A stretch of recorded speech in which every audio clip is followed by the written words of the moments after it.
Here to talk with us today about Jesus ethics, or why you're allowed to eat at Chick-fil-A.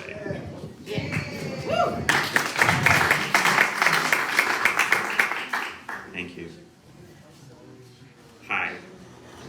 A little lighthearted controversy, you know? I wanted to make people angry.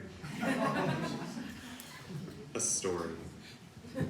This is a story about how I made enemies my first day of seminary, which is always a good thing to do as a seminarian.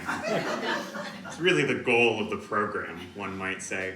The thing about being a priest, or being a person who's preparing to be a priest, around other people who are also preparing for being a priest, is that when you introduce yourself, you have to float the line of be interesting enough that you are memorable, but don't be too memorable that you look like you're attracting too much attention.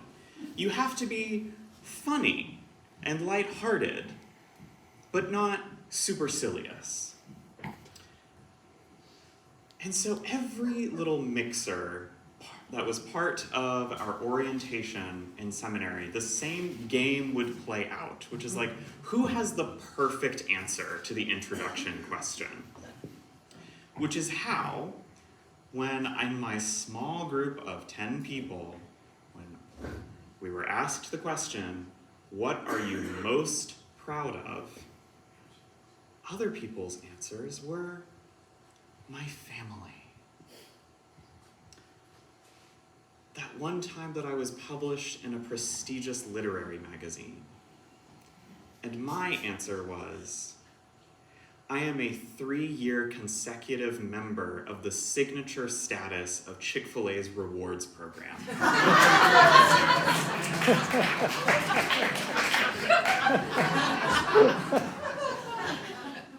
Which, incidentally, is how I got this sweatshirt, which is, literally, it has the logo of Chick-fil-A. And have a cute little cow hood. I mean, who doesn't love that? Anyway. It's not important for you to know how expensive it was. Right. The reaction in, and I cannot stress this enough, New Haven, Connecticut, to me revealing this information was swift, fierce, and negative. The word traitor was used. More importantly, the question was asked, how can you do that as a queer person? Yeah, good question. And I want to take that seriously. I want to take that question seriously, because I think this is a useful case study for us to look at so many similar questions in our own lives, whether it's Chick-fil-A or Bud Light or whatever controversy of the moment is happening. I think that we should take those seriously because they're coming from genuine questions about how we're supposed to live together. I also want to point out in that moment, in an effort to try and take these people seriously, these sort of 3 friends, now friends, that in Connecticut, there was one Chick-fil-A, and it was in a casino.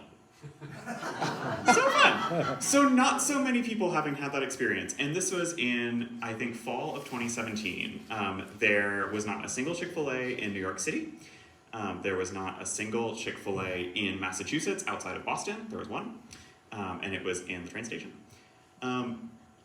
There was not a single Chick-fil-A in the state of Maine, in the state of New Hampshire, in the state of Vermont. So if you are a person who had not left New England and had never run into Chick-fil-A, well, yeah, it's pretty easy to boycott, isn't it? Anyway.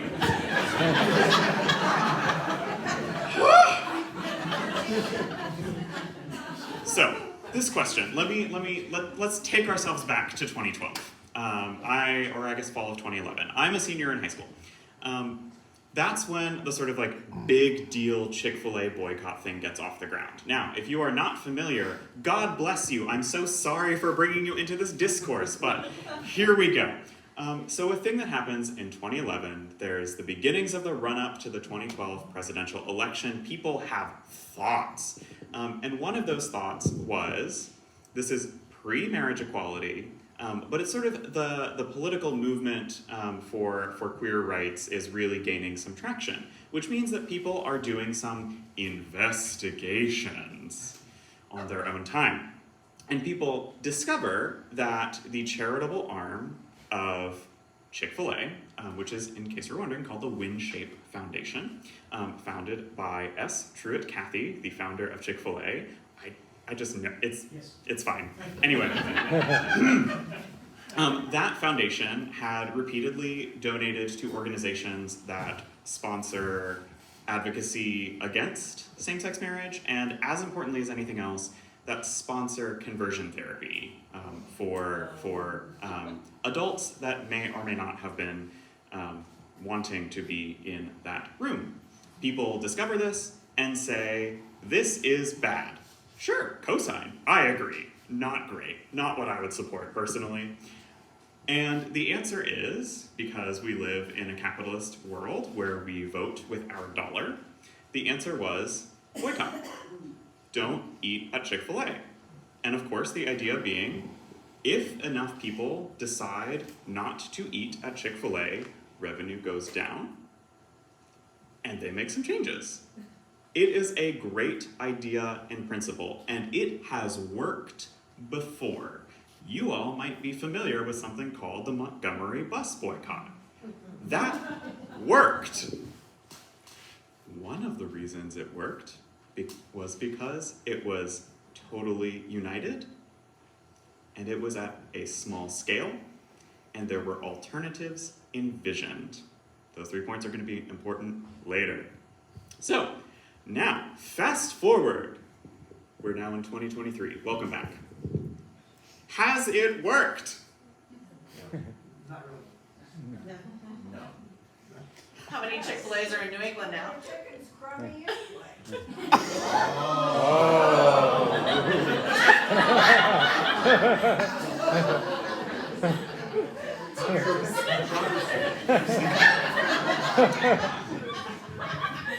We'll be having a courageous conversation later. The question is, has it worked? The answer is, kind of. But Chick-fil-A opened 148 stores last year. Just in 1 year. There are now 7 Chick-fil-A's in the state of Connecticut. I will claim responsibility for a significant number of those. It's fine. I lobbied, I sent emails, I contacted the Newington Town Council. I'm very proud. I'm very proud. I will take credit. Revenue is up about 200% since 2012. What else? Well, you may have heard Chick-fil-A now has not just a DEI coordinator, but a whole section of corporate staff devoted to conversations around inclusion.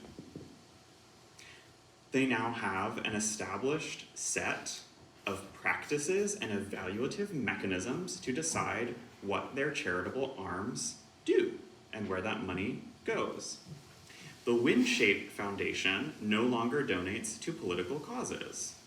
Now it's the members of the Cathy family, exclusively acting as individuals. So that personal charitable arm is separate. And as importantly, nobody funds conversion therapy. Those two things go together, right? A lot of people kept buying chicken because it's delicious. That pickle brine, y'all, pickle brine, it's the key. And meaningful steps were taken in an ethical direction. Those things can walk together. But it wasn't because a bunch of my seminarian friends living in New England stopped eating at the restaurant that they had never started eating at. That is not how the causality works. I think we need a different model of ethics, right? Now, there are a lot of them out there. I took multiple classes on ethics. Take your pick. You can be a Stoic, you can be a virtue ethicist, you can be a consequentialist, you can be a hedonist, you can be an intuitive ethicist, you can be a deontological ethicist if you want. But most days I feel kind of dumb and I don't want to think through that. So I am going to propose that we do some Jesus ethics today, which is just to say, do what Jesus did. It works. Now, this is a very elegant and non-controversial woodcut from the 17th century of Jesus eating with tax collectors and notorious sinners. Maybe it's a special hat. I can't recognize them, but I will take the definition of what that is at its word. Jesus had his own particular model, and it's pretty consistent with the other talks that you've heard today. And I want to reduce it down in particular to sort of 3 principles. Jesus ethics are small scale, they're local. Jesus ethics are relationship based. They are based in building conversation, building relationship with another person.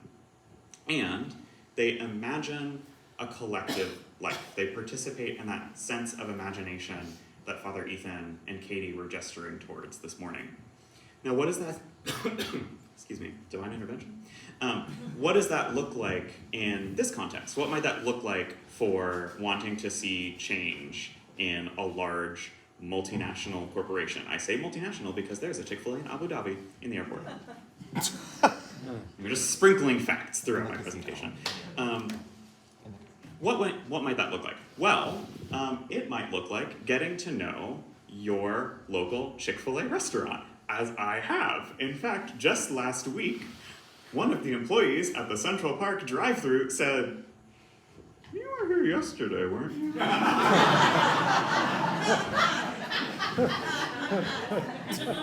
don't like Chick-fil-A. Correct. I was. Thank you, Patricia, for noticing. But honestly, we kind of have a relationship. She knows my order. It's great. It's fun. And I know that one of her kids is gay. Weird, huh? Yeah. It's relationship-based, these ethics. Now, how do we bring it down to the small scale? Well, instead of trying to take down a multi-billion-dollar corporation, you might say, well, what is Chick-fil-A involved in my local community? Well, did you know that every graduating high school senior who works at both the South Point and the Lees Hill Chick-fil-A automatically gets a scholarship when they graduate? How interesting! How interesting! Did you know that the idea for that came from a coalition of local students who were in conversation with the local franchisees? Small scale, right? Start with the people. Start with a one-on-one. Start with a problem that is right in front of you. Build relationship. And Jesus ethics imagine a collective life. So Jesus talks endlessly about the kingdom of God, the kingdom of heaven. He talks about what it looks like when we are in right relationship with one another. We can do that too, and not just in our church community. We can do that with people who are local, who are around us, right? I wonder what it would look like to be in conversation with the local franchise owners who have a little bit more time because you're only allowed to run one Chick-fil-A as a franchise owner. You can't own multiple ones. So that keeps it more local, that keeps it more relationship-based. This is actually something that Chick-fil-A, in its corporate culture from the very beginning, has decided to do, and it's something that we can learn from. Unfortunately, this is not as fun. It is less fun than deciding to boycott a multi-billion-dollar corporation. Why is it less fun? Well, it's in very small print. It's kind of nice to feel righteous, I don't know if you've tried it. And it has quickly come to my attention as a person who constantly has to defend Chick-fil-A, or at least my consumption of Chick-fil-A, to the point that this presentation was already prepared. I just had to make the PowerPoint and write it down. That it feels good to be the one who is right, doesn't it? That is what my friends in New England were after. It wasn't, well, we need to keep the yawning maw of chicken away from our great state of Connecticut, the nutmeg state. Sprinkling facts. It, in part, it feels kind of good to be the person who's on the right side of things, the right side of history. Chick-fil-A's wrong, I'm right, I don't eat there, it doesn't cost me anything, and I get to feel good about it. And of course, I am not immune to this. I have done this many times, and in many other ways. I do it even now. I love to be right. You should ask me about it sometime. But the thing is, when being right becomes attached exclusively to actions, right? When being right means not shopping at X store, not dining at Y restaurant, well then it becomes a really shame-based system, doesn't it? Because then if you are caught eating at the Chick-fil-A, well, you look like a Baptist in an ABC store, don't you? And I just don't think that that is consonant with the way that our Lord teaches us to relate to one another. And so now we'll talk about the thing for which I am known, that one. And so I imagine instead a system that is based in grace. And I think that when we hold together the reality that this transformation of Chick-fil-A's corporate culture, small though it may have been, took place at the same time as that growth in revenue and also the entrance of their sauces in bottles into retail stores. Somehow holding those together shows me grace, right? Like, what if our suffering was not what paid for transformation? What if our participation was what paved the way for transformation? And I invite you to take that concept out into whatever boycott you are currently feeling righteous about, and to wonder what grace would look like both for you and for them. Because here's the thing. It did feel really good to feel angry at Chick-fil-A for a long time. I myself lasted 3 months.